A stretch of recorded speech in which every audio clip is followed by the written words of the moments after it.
হয়, IPL অকশ্যনত নিলামত মোৰ নাম অহাৰ কাৰণে মই বহুত সুখী হৈছোঁ। চবৰে আশীৰ্বাদৰ কাৰণে মই ইমানখিনি সফল হৈছোঁ ৰাইজৰ। আৰু মোৰ মই ডিউচ খেলা ইমান দিন হোৱা নাছিল। মই টেনিছ খেলিয়েতো আগবাঢ়িলোঁ বহুতখিনি। মই ৰিচেণ্ট চৈয়দ মুস্তাক আলি খেলিব গ'লোঁ। তাত আপোনাৰ ভাল পাৰফৰ্ম হ'ল মোৰ বহুত। তাত মই মুম্বাই ইণ্ডিয়ানছত খেলিছিলোঁ আৰু কেৰেলা ইণ্ডিয়ানছত।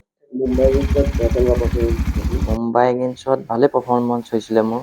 মেইনলি বলিং কৰোঁ। মুম্বাই ইণ্ডিয়ানছত মই এটা পাইছিলোঁ। কেৰেলা ইণ্ডিয়ানছত 4টা। এতিয়া কি আশা কৰিছা? এতিয়া আশা কি, মোক কোনোবা দলে ক্ৰয় কৰে।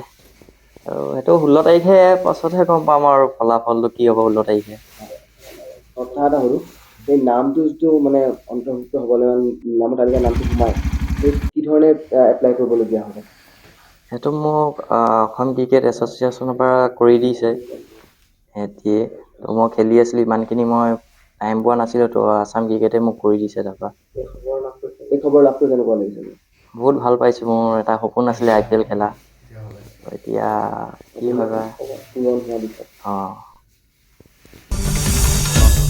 আসাম টক্স আপোচবিহীন অসম কণ্ঠ।